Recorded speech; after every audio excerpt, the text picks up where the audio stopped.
Okay. All right. Good morning again, everybody. Morning. First of all, Kim, thank you for saying it is a heavy day, right? And thank you for saying something, Kim. It's just, but we can only focus on what we can control, and what we control is just being a light for other people in their lives. And let's just focus on doing the best thing we can and being the best person that we can. So with that being said, I want to have you guys practice a couple sounds for me. Okay, and I'm going to cue you on when you need to, exhibit these sounds. So first of all, we're going to go, aww. Aww. And then I'm going to go, ooh. Ooh. Okay, so remember those. All right, those will come up here shortly. I have, only been in BNI for a few weeks now, so I can't believe it's already my turn. Visitors, get ready. Make sure your decks are prepared. No, I'm just kidding. You got some time. I want to cover today, just high level, surface level, a lot of things, but the intent is for you guys to have a few takeaways that you compartmentalize, and we use that as a jumping off point in a personal conversation via one-to-one. That's really what I want to do, is get to know each of you guys a lot better than I do now. So, let's get into it. Aww. This is my family, and this is why I do everything I do. My beautiful wife, Reagan, she's there with our son, our 15-month-old, John, and Jennifer, God, he's in a phase right now, so I might need some playtime, not him, just talk through all my problems. But he was up at 2 this morning and did not go back to sleep, so we love him. Oh, yeah, exactly. You got it. I do.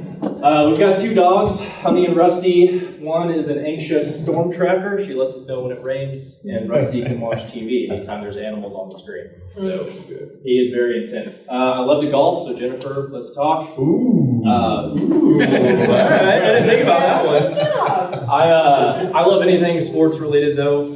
Golf's just one of the things I like to get out and do, but I'm in a rec softball league. I play flag football. I love watching sports too, so if you'll ever want to play anything or watch stuff, I'm down to clown. So it's a little bit about me.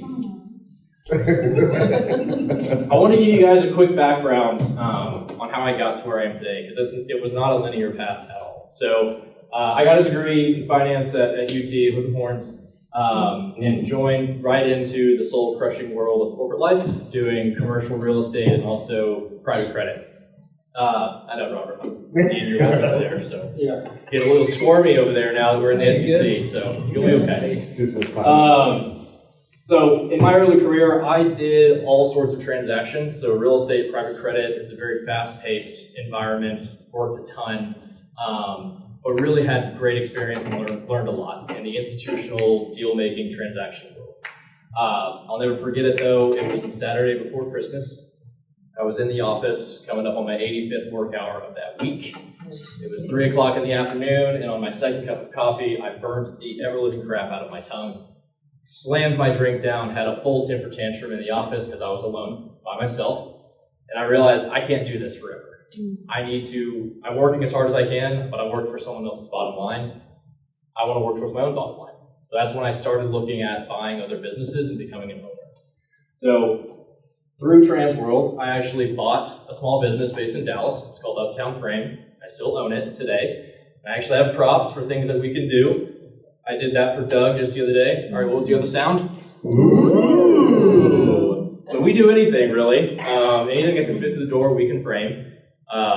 Long story short, it's been a great investment, awesome opportunity. I've hired wonderful people that have allowed me to step out of the day-to-day.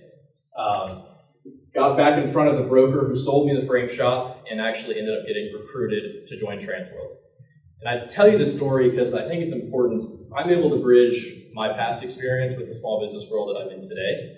So working on the transactions that I did in the institutional space gave me the chops that I need and have brought to the small business world. And now, having bought my own business and being currently in the owner's seat, I really can resonate with owners, the predicaments that they're in.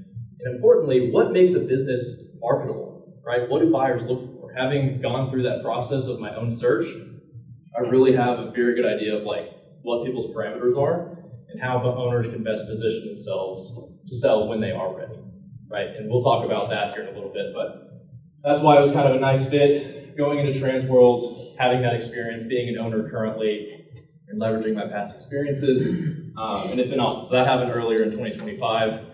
And yeah, it's been great. So, one slide. Ooh, yeah.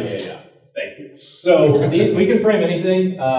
This is just a really quick slide on like people don't really understand. Like we did an Ironman, shrine, if you will, some old vintage baseball equipment. This map is 5 feet by 5 feet, so it's a huge display that we can make. And yeah, Doug's piece over there. So this is something hopefully we can talk about in the one-to-ones, but I do also have that in my world. So let's go to business brokerage. Without reading on the screen, who here can tell me what a business broker is? You buy and sell businesses. Boom, perfect. We buy and sell businesses. Mostly we focus on owners who are ready to retire, right, or get out. But importantly, particularly for this group, you should think of me as a connector of people, right? So when I bought my business, I needed to find and engage a variety of professional services. Who can name some that I probably had to, some professionals I probably had to go find and use to buy my business? Accountant. A lawyer. A lawyer, perfect. I had to get, they hadn't touched their website in 15 years, the owners. So I got a website designer, and immediately day one had that up and rolling. I had to get insurance, right? I got a loan on this deal, so I had to go get commercial insurance. It had employees. We had to do employee benefits eventually down the road. A lot of these individuals were introduced to me by the broker that I actually used to help buy my business. So I feel like anytime a transaction comes my way, it opens up the door for a lot of other business opportunities, right? And the more that it's just kind of a network effect, snowball effect, if you will. So we're a connector of people. We help facilitate the transaction, try to keep the train on the tracks, and educate folks on where they're at. Okay, I've said this number before in a couple of my openings. Who knows what 95% means in the context of what we're talking about? Your effort. Any ideas? 95% of business owners want to sell. I wish. No, I'm serious. 95% of small businesses never sell. Wow. Never sell. They end up winding down and losing steam. The owners lose steam and just eventually kind of fade away. That legacy is gone forever. 87%, I've said this too, but it's a little less intuitive. 87% of the businesses that do list never close. So for those of you who are good at math, that means only 13% of the listed businesses out there are going to actually transact. At Transworld, we boast a 76% close rate of our listings. So you have an excess of a 500% increased chance of selling your business if you go with someone like us.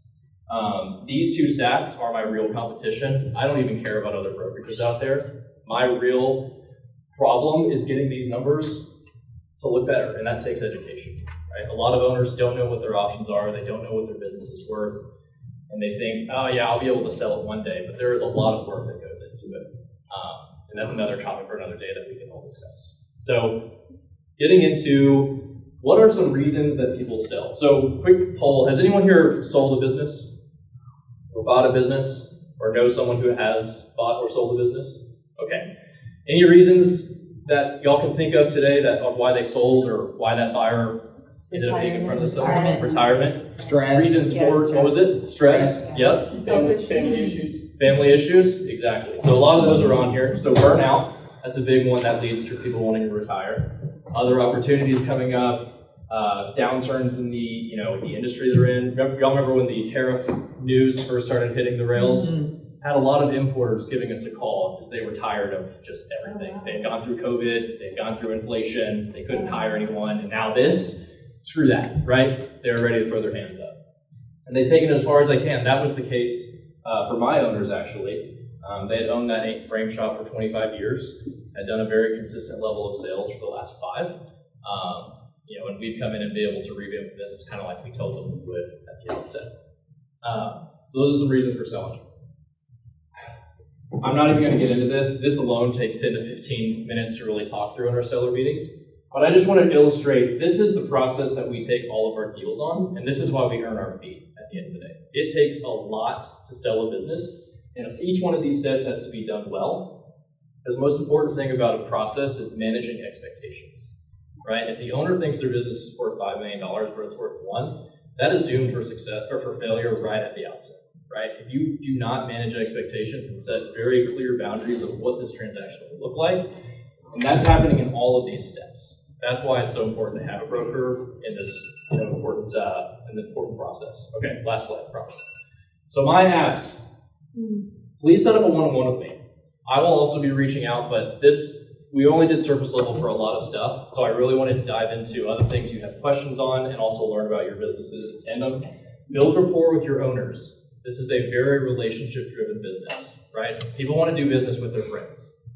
You all know that in your worlds, I'm sure. Listen for those reasons that people want to sell their business, right? No one's ever going to come out and say, I'm ready to sell today. Let's go. They're going to start talking about their employees, talking about their family issues, da-da-da-da. And then my job is to educate folks. This is a very long lead sales cycle. I'm not going anywhere, right?